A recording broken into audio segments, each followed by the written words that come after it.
되었으면 좋겠습니다. 자, 평강과 구원. 구원은 좀 알겠는데 평강, 평화 같은 말이죠. 평안이라고도 하는데 진정한 평강과 평화, 평안은 어디에서 얻을 수 있을까요? 어디에서 오는 것일까요? 오늘 말씀을 통해서 우리가 궁극적이고 구체적인 평강에 대해서 한번 말씀을 나눠보도록 하겠습니다. CBS 성서학당 미가서 강의를 보면 청파교회 김기성 목사님이 이렇게 말씀하셨어요. 구원의 본질은 곧 모두를 국률의 마음으로 바라보는 것이다.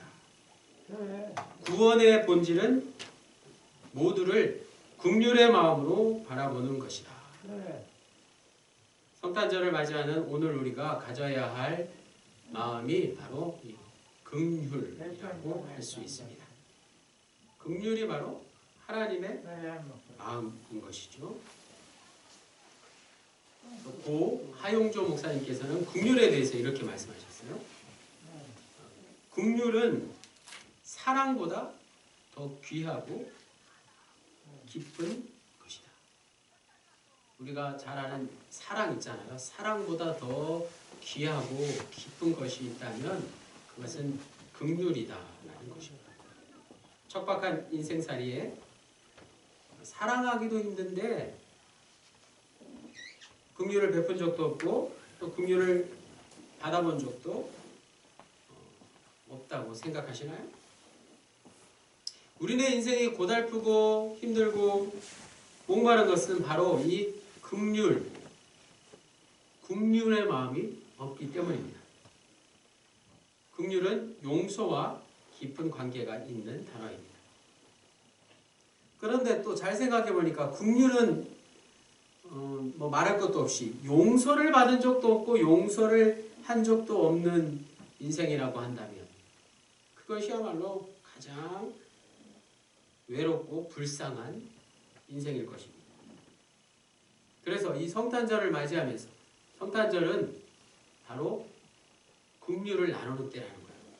내 옆에 누가 아픈지 살펴보고 또 홀로 외롭게 지내는 이가 없는지를 찾아보고 낙심한 자들을 위로해주는 일, 그것이 바로 긍휼을 함께 나누는 삶입니다. 그렇게 하고 계시죠? 긍휼을 나누고 계신다고 생각합니다. 우리가 긍휼을 나누고 베푸는 이유가 무엇입니까? 하나님께서 예수 그리스도를 통해서 우리에게 긍휼을 이미 베풀어 주셨기 때문이죠. 긍휼을 우리가 배웠기 때문에 마땅히 긍휼을 베풀 수 있는 것입니다.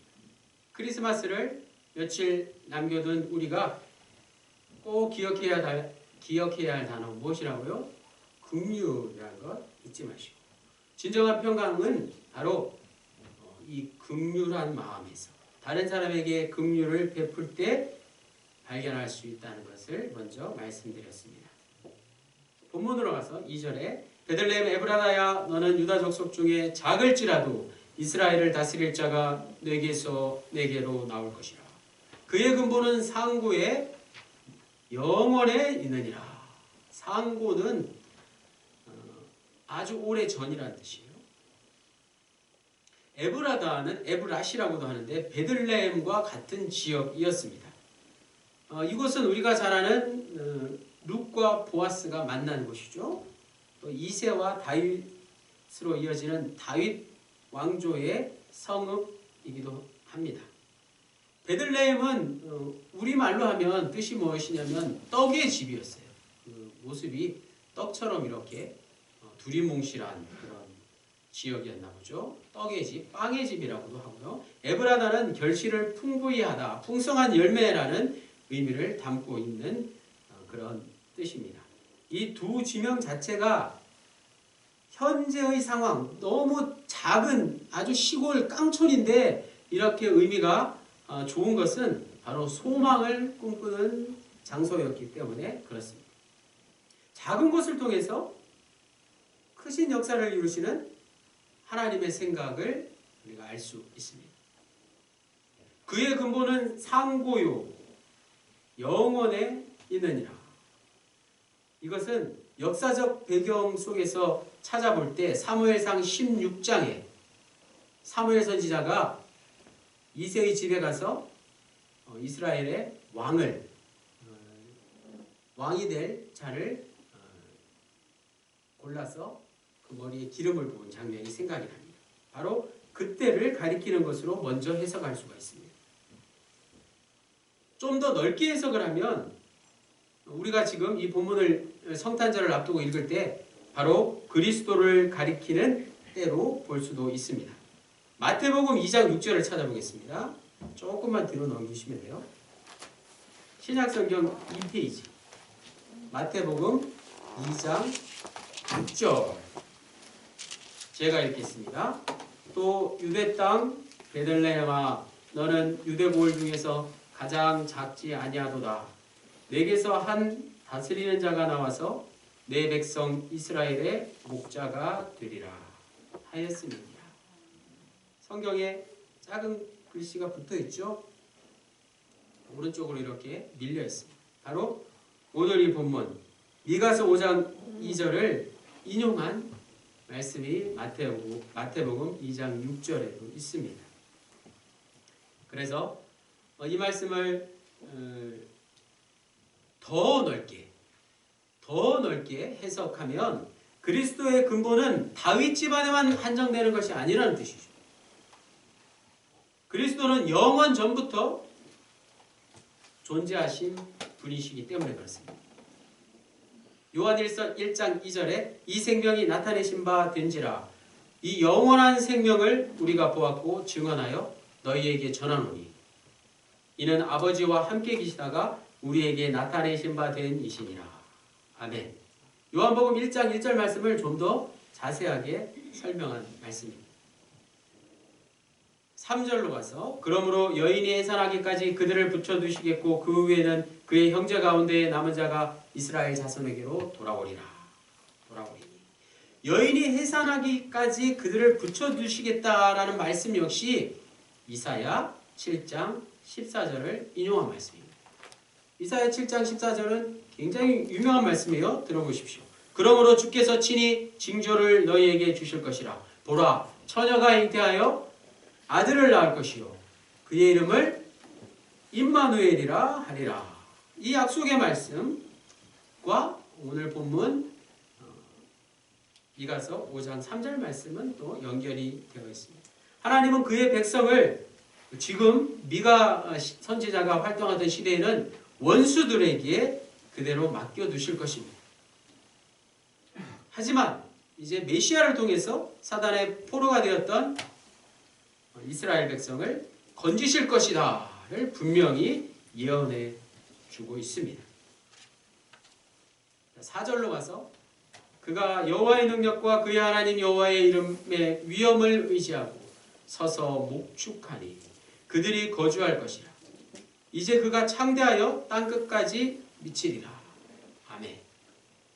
자, 목축하니 그들이 거주할 것이라는 단어에 집중해 보겠습니다. 목축한다. 양을 친다라는 말이죠. 그리고 그곳에 거주한다. 광야에 거주하게 될 것이다. 그런 말이죠. 목축하니 그들이 거주할 것이다 라는 말씀은 인간의 실존을 가장 잘 표현해주는 말씀입니다. 하나님이 우리를 기르시고 우리를 치시고 함께 하신다는 뜻입니다. 여호와는 나의 목자시니 내게 부족함이 없으리로다. 여기서 인간의 실존은 한마디로 떠돌이 인생, 방랑자 인생, 유목민 그 자체라고 할 수 있습니다. 목자 되시는 하나님께서 돌보시지 않으시면 길을 잃고 마는 어린 양과 같은 처지입니다. 여기서 나온 말 가운데 프랑스어가 원어인 노마드라는 게 있습니다. 노마드는 바로 앞서 말씀드린 유목민, 정착하지 않고 떠돌아다니는 사람을 뜻하는 말입니다. 우리 모두가 다 유목민입니다. 다 집이 있으시지만 인간의 실존은 다 집이 없이 떠도는 유목민과 같다는 말씀이에요. 노마드는 전통적으로 유목 생활을 해온 몽골 민족을 상징하는 단어이기도 합니다. 그래서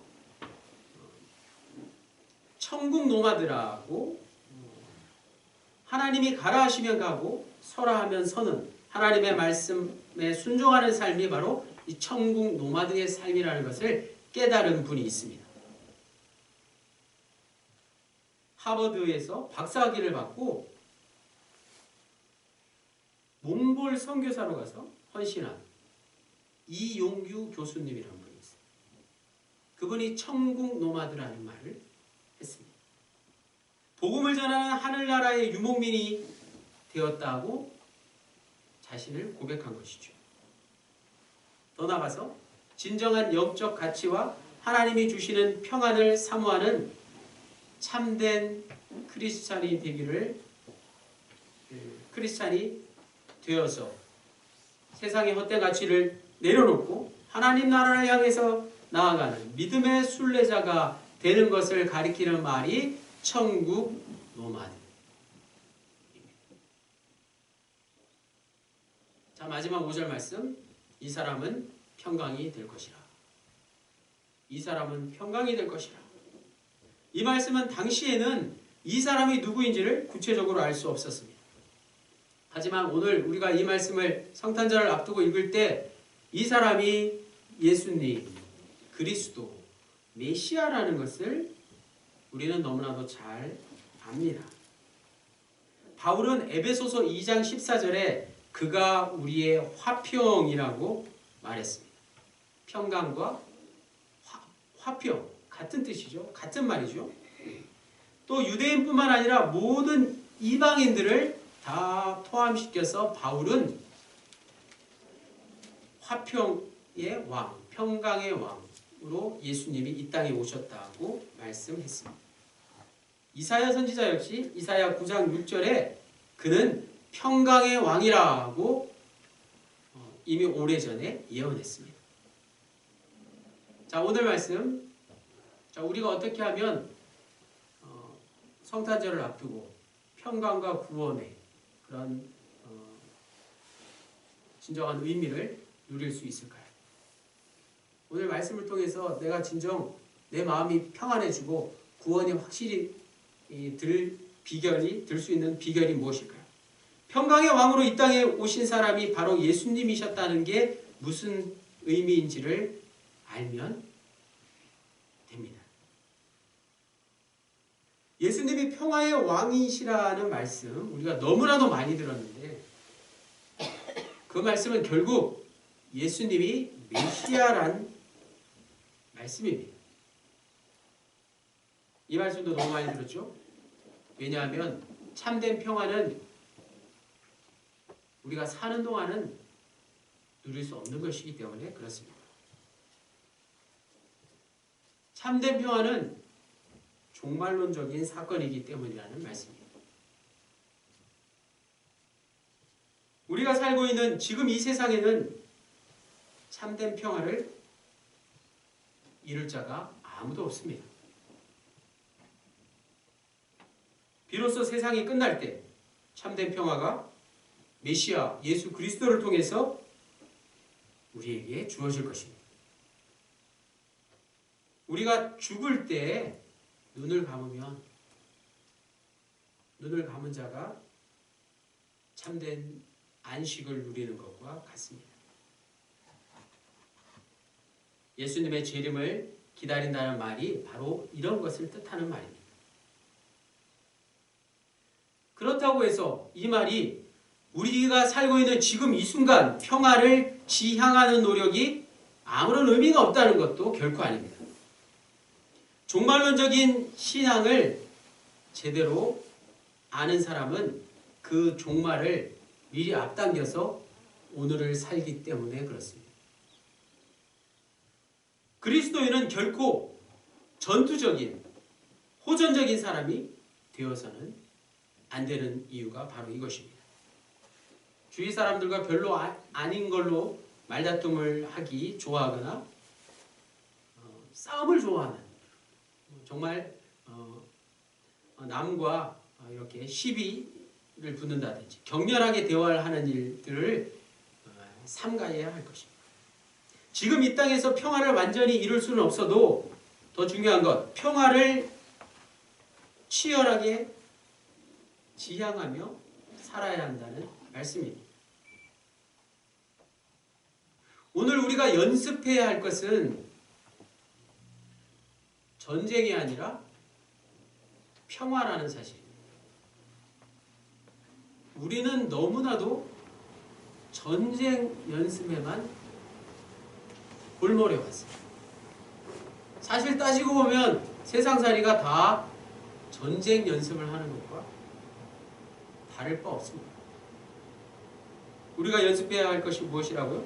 전쟁이 아니라 평화 연습을 해야 합니다. 우리는 얼마나 삶 속에서 평화를 연습하고 살까요? 구약의 위대한 선지자들은 다 평화의 메시지를 백성들에게 선포했습니다. 하지만 전쟁을 치르고 있는 백성들은 선지자들의 말씀을 모조리 외면했습니다. 전쟁을 치르고 있는 이스라엘 백성들에게 욕을 얻어 먹어가면서까지 이사야 선지자나 오늘 미가 선지자는 분명히 평화를 외치지 않았겠습니까?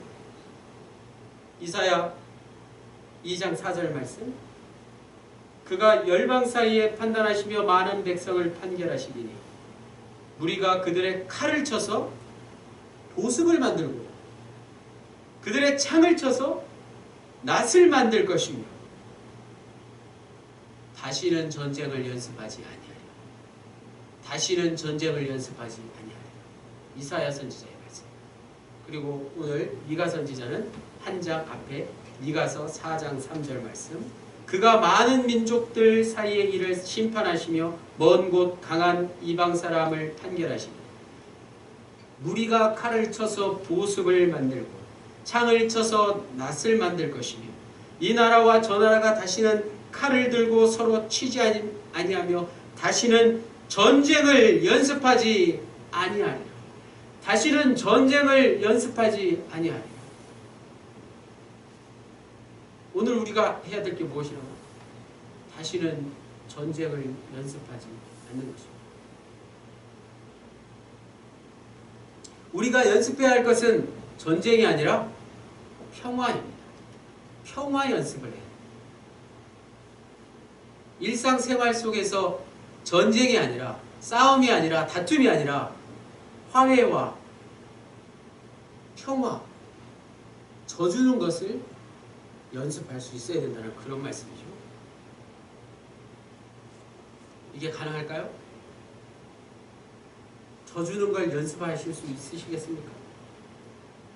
잘 싸우고 잘 이기는 걸 연습하는 게 아니라 잘 화해하고 잘 져줄 수 있는 걸 연습해야 하는 게 평화를 연습하는 것입니다. 이게 궁극적으로 평강과 구원이 우리에게 임하는 비결입니다. 우리가 사는 현실에서 평강을 얻는 비결이 맨 처음에 말씀드린 긍휼 말고 또 한 가지가 있어서 소개해드리겠습니다. 앞서 소개해드린 이용규 선교사님의 내려놓음이라는 책에 나오는 내용을 잠깐 인용하겠습니다. 세상 진리는 우리가 내려놓으면 모두 빼앗긴다고 유혹하지만 하늘 진리는 우리가 내려놓을 때 온전히 우리 것이 된다고 약속한다. 우리 인생에는 분명한 내 것처럼 보이지만 남김없이 내려놓아야 할 것이 있다. 힘겹게 쌓아올린 명예, 꼭 움켜진 재물, 미래의 불안과 생명의 위협까지 하나님 앞에 온전히 내려놓을 때 진정한 쉼과 참된 평안을 체험할 수 있다. 하버드의 명예도, 미래의 보장도, 가족의 안전도, 심지어 헌신의 열매까지도 너는 그저 내려놓으라 하는 하나님의 말씀에 겸손히 순종하고 하나님의 풍성한 인도하심 따라 천국 노마드의 삶을 누리는 몽골 선교사 이영규 이 박사님. 우리는 그를 통해서 참된 크리스찬의 제1덕목이 바로 내려놓음이라는 것을 알게 됩니다. 내려놓음의 진수가 바로 이것입니다. 이제는 나의 발걸음을 멈추고 전능하신 하나님이 일하시는 순간을 맞이하는 것입니다. 내가 멈춰야 하나님이 일하십니다. 내가 내려놓아야 할 시간인 것을 깨달아야 합니다. 진정한 내 것을 얻으려면 내가 가장 소중하게 여기는 이것을 내 것으로 만들려면 어떻게 해야 된다고요? 내려놓아야. 이영규 선교사님의 아들 동현이가 2살 때에 장난감 가게에서 있었던 겁니다. 동현이가 자신이 좋아하는 장난감을 2팔로 꼭 움켜쥔 채 가게를 나오려고 했습니다. 그러나 장난감을 가지기 위해서는 그것을 계산대에 올려놓고 점원이 바코드 판독기를 읽게 해야만 가능한 것이었습니다. 그래서 점원이 동현이 팔에서 장난감을 넘겨받으려고 했지만 울면서 장난감을 꼭 쥔 채 끝까지 내려놓지 않았습니다. 장난감이 진정 자기께 내려오면은 잠시나마 계산대에 그것을 내려놓아야 한다는 사실을 이 어린아이가 어떻게 알았겠습니까? 결국 장난감을 꼭 아는 채 계산대 위로 끌려 올라가고 말았습니다. 이 어린아이의 모습이 오늘 우리의 모습일 수 있습니다. 하나님께서 우리에게 주시는 영적인 선물도 이와 마찬가지라는 것이죠. 우리가 내려놓기 전에는 진정한 우리 것을 얻을 수 없습니다. 영적으로 어린아이와 같은 우리는 내려놓으면 빼앗긴다고 생각하는 고정관념의 사로잡히죠. 그래서 다 움켜쥐려고 하고 더 많이 가지려고 하고 결국에는 그렇게 잡고 있는 한 그것들을 진정한 내 것으로 만들지 못한다는 사실입니다. 오히려 그것들이 우리를 옥죄게 한다는 사실입니다. 우리가 잡고 있는 이 문제들을 우리는 해결할 수 없습니다. 그렇지만 하나님께 내가 잡고 있는 이 문제들을 내려놓고 인생의 계획까지 내어드린다면 하나님께서 모든 일을 다 이루어 주실 줄 믿습니다. 그러기 위해서 내려놓아야 합니다. 내려놓는 과정이 필요하다는 사실입니다. 그러므로 평강과 구원은 앞서 드린 말씀을 다시 한번 반복해 드립니다. 진정한 영적 가치와 하나님이 주시는 평안을 사모하는 참된 크리스찬, 주위의 헛된 가치들을 내려놓고 하나님의 나라를 향해서 가는 믿음의 여정, 믿음의 순례길을 통해서 주어지는 것입니다. 평강과 구원. 움켜잡으려 하면 소멸되고 가지려 하면 공허해지는 우리의 인생. 무엇으로 내 삶을 풍성하고 행복하고 평안하게 만들 수 있을까요? 먼저 긍휼의 눈으로 세상을 바라보십시오. 긍휼의 눈이 우리에게 필요합니다. 그리고 진정한 내 것을 만들려면, 진정한 내 것을 얻으려면 지금 내가 잡고 있는 것을 먼저 내려놓으십시오.